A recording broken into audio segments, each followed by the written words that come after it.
తెలంగాణ వ్యాప్తంగా అక్కడ హైదరాబాద్ వేదికగా కాంగ్రెస్ పార్టీ కూడా ఒక పెద్ద ఎత్తున కూడా ఒక ప్రోగ్రామ్ ర్యాలీ నిర్వహించింది. ర్యాలీలో దీనికి సంబంధించి టపాకాయలు కాలుస్తూ అలాగే ఒక డ్రోన్ షో ఏర్పాటు చేసి ఆ డ్రోన్ షోలో ఆ నీట్ పేపర్కి సంబంధించి చనిపోయిన వాళ్ళ ఫోటోలు కావచ్చు, లేకపోతే నీట్ పేపర్ సంబంధించి ధర్మేంద్ర ప్రధాన్ కావచ్చు, మోడీ కావచ్చు, వీళ్ళందరూ రాజీనామా చేయాలంటూ కూడా ఒక డ్రోన్ షోలో కూడా నేను హైదరాబాద్లో చేసినట్టుగా తెలుస్తుంది. అలాగే వాళ్ళు మాట్లాడినటువంటి అంశాలు ఏంటో చూసాం. 12 ఏళ్లకే చట్టసభలకు పోటీ తీర్మానం చేసిన కేంద్రానికి పంపిస్తాం. 12 ఏళ్లకే చట్టసభలో పోటీ చేసే అవకాశం ఇవ్వాలని చెప్పేసి తీర్మానం చేసి మేము కేంద్రానికి పంపిస్తామంటూ కూడా ఇక్కడ రేవంత్ రెడ్డి గారు చెప్తున్న పరిస్థితి. అలాగే ఆగస్టులో అసెంబ్లీ మండలి ప్రత్యేక సమావేశాలు.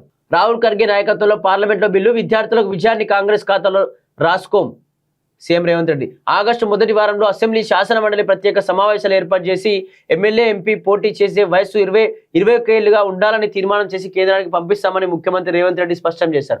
పార్లమెంట్లో రాహుల్ గాంధీ, మల్లికార్జున్ ఖర్గే నాయకత్వంలో ఈ బిల్లును ఆమోదించేలా కృషి చేస్తామని చెప్పారు. విద్యాశాఖ, ఐటీ శాఖ మంత్రులుగా జనజీవితం ఉంటే దేశం ముందుకు పోతుందని పేర్కొన్నారు. ఢిల్లీలో విద్యార్థులపై జరిగిన అమానుష లాఠీ చార్జ్ను నిరసిస్తూ విద్యార్థుల ఉద్యమానికి సంఘీభావం శనివారం టీపీసీసీ ఆధ్వర్యంలో హైదరాబాద్ నెక్లెస్ రోడ్లో కొవ్వొత్తుల ర్యాలీ నిర్వహించారు.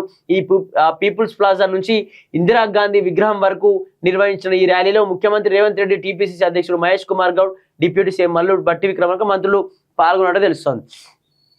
ఓకే, 21 ఏళ్ళు ఉన్నటువంటి విద్యార్థి నాయకులందరినీ కూడా ఆ పార్లమెంట్లో కావచ్చు, లేకపోతే అసెంబ్లీ లాంటి చట్టసభల్లో పెట్టడం కరెక్టే, చాలా మంచి నిర్ణయమే. కానీ దీనికి సంబంధించి నిన్న కాంగ్రెస్ పార్టీ ఏం చేసిందంటే వాళ్ళ ఖాతాల్లో వేసుకునేటువంటి ప్రయత్నం చేసింది. అంటే విద్యార్థి నాయకులు ఎప్పటి నుంచో పెద్ద ఎత్తున రోడ్లు ఎక్కుతా ఉన్నారు. రోడ్లు ఎక్కినప్పుడు ఏ ఒక్క కాంగ్రెస్ నాయకుడు కావచ్చు, అసలు రాహుల్ గాంధీ కూడా చాలా అంటే 2 నెలల నుంచి పెద్ద ఎత్తున పోటీ చేస్తూ ఉంటే ఎక్స్లో పోస్ట్ చేయడం, లేకపోతే చిన్న ప్రెస్ కాన్ఫరెన్స్ పెట్టేటువంటి ప్రయత్నం చేసినప్పుడు ఎప్పుడు కూడా జంతర్ మంతర్ దగ్గరికి వెళ్ళి కావచ్చు విద్యార్థులు ఎవరిని కూడా మాట్లాడించేటువంటి ప్రయత్నం చేయలే.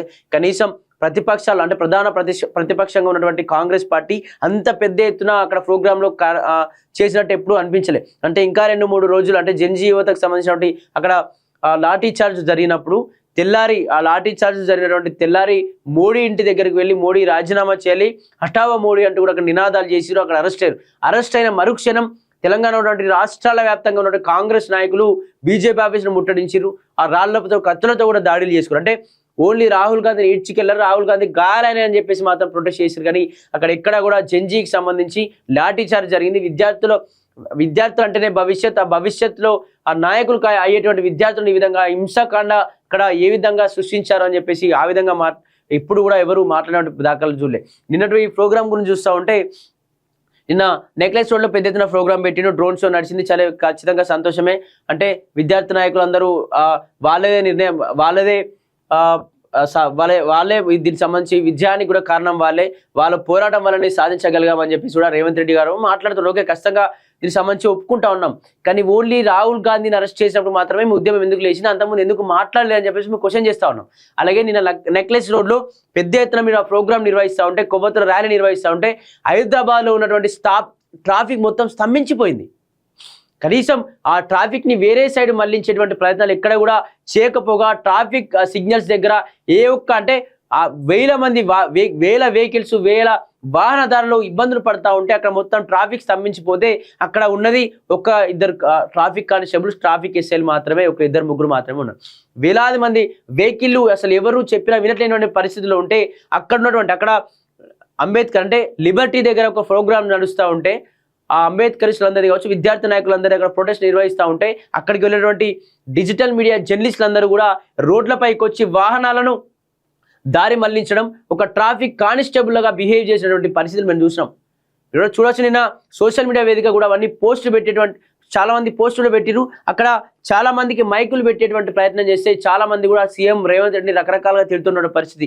నువ్వు వచ్చి నుంచి రకరకాలుగా ఇబ్బందులు పడతా ఉన్నావు, ఇప్పుడు ట్రాఫిక్ వల్ల ఇబ్బంది పడతా ఉన్నాం, ప్రశాంతంగా రేపు ఆదివారం ముందు రాత్రి ఏమైనా షాపింగ్ చేసుకుందామని ఫ్యామిలీతో ఇలా బయటికి వెళ్దామని బయటకు వచ్చినా కూడా ఎక్కడికి వెళ్ళలేటువంటి పరిస్థితులు. ఇక్కడ మొత్తం దిగ్బంధం అయిపోయింది ట్రాఫిక్. నిజంగా జర్నలిస్టులకు హ్యాట్స్ ఆఫ్ అంటూ కూడా చాలా మంది మాట్లాడినట్టుగా చూస్తా ఉన్నాం. అక్కడ జర్నలిస్టులంతా కూడా దాదాపు 6 గంటల ప్రాంతం నుంచి రాత్రి 9:30 ప్రాంతం వరకు కూడా రోడ్లపైన నిలబడి రోడ్లపై నిలబడి అక్కడ వాహనదారులందరినీ కూడా ఎక్కడ ట్రాఫిక్ ఉంది, ఎక్కడ ట్రాఫిక్ లేదు, ట్రాఫిక్ లేని ప్రదేశాల్లోకి పంపించేటువంటి ప్రయత్నం చేసినాం. అక్కడ అంతా పంపించారు కూడా ట్రాఫిక్ కానిస్టేబుల్ ఒక్కడే ఉన్నాడు, ఒక ట్రాఫిక్ ఎస్ఐ మాత్రం ఉన్నాడు. వాళ్ళిద్దరికి ఏం సరిపోతుంది? వేలాది మంది వెహికల్ అక్కడ స్తంభించిపోతే అక్కడ ఎవరికి సరిపోయినటువంటి పరిస్థితులు. ఇంకా పోలీసులను అడిగితే ఎందుకు సార్ మీరు ఇంకా ఓన్లీ ఇద్దరే ఉన్నారు, ఇంత వేల వెహికల్ స్తంభించిపోయినా ఇంకా మీ కానిస్టేబుల్ ఎక్కడ, మీ ట్రాఫిక్ కానిస్టేబుల్ కావచ్చు ఎస్ఐలు అందరూ ఎక్కడ ఇంకొక ఐదారుగురిని పిలిస్తే మీకు ఇక్కడ ఇబ్బందులు లేకుండా ఉండేవి కానీ అడిగితే, లేదంటే అక్కడ Revanth Reddy programme CM programme అవుతుంది కాబట్టి మా ట్రాఫిక్ సంబంధించిన సిబ్బంది మొత్తం అక్కడే ఉండిపోయింది, అందుకే ఇక్కడికి రాలేకపోయారని చెప్పేసి కూడా మాట చెప్పారు. చాలా మంది ఇష్టాంతితే కూడా తిట్టిరు. రేవంత్ రెడ్డి వచ్చి నుంచి ఇటువంటి ఇబ్బందులు చాలా జరుగుతూ ఉన్నాయి, నిజంగా అలవాటుగా మారిపోయింది మాకు ఎందుకు అని చెప్పేసి కూడా మాట్లాడుతూ ఉన్నారు. జర్నలిస్టు మొత్తం కూడా రోడ్లపైకి వచ్చేసి ఆ వెహికల్ను ఎక్కడ దీనికి సంబంధించి ఫ్రీగా ఉంది, ఎక్కడ ఎటు సంబంధించి స్తంభించిపోయింది అంటూ కూడా వాళ్ళందరికీ వివరిస్తూ వాళ్ళందరినీ కూడా అక్కడ 9:30 గంటల ప్రాంతం వరకు అక్కడే ఉండి ఎక్కడెక్కడ క్లియర్ చేసినటువంటి పరిస్థితులు చూసినాం. నిజంగా మరి జర్నలిస్టే డైరెక్ట్ ట్రాఫిక్ కానిస్టేబుల్ గా మారిపోయారు. మరి ట్రాఫిక్ కానిస్టేబుల్ అందరు ఎక్కడికి పోయారు? అసలు ప్రభుత్వం నిజంగా మరీ అంత ఘోరంగా అంటే అదే రోజు సంబరాలు ఉంటాయో తెలుసు, సరే తర్వాత ఏ రోజు చేసినా అయిపోతుండే, లేకపోతే అదే రోజు ఒక గంట సేపట్లో తొందర ముగిసికుండా అయిపోతుండే. దాదాపు విద్యార్థి నాయకులు కావచ్చు, లేకపోతే కాంగ్రెస్ పార్టీ నాయకులు అందరూ మొత్తం రోడ్లపైకి వచ్చి చేరుకున్న తర్వాత ఇట్లా చేస్తే ట్రాఫిక్ మొత్తం స్తంభించిపోయింది. కనీసం పోలీస్ వ్యవస్థ కూడా కనీసం అక్కడ లేకపోవడం కూడా చాలా బాధేసింది. చాలా మంది ఇబ్బందులు పడ్డారు నిజంగా. ఇష్యూలు ఇటువంటి కాకుండా చూసుకుంటే కూడా బాగుంటుంది.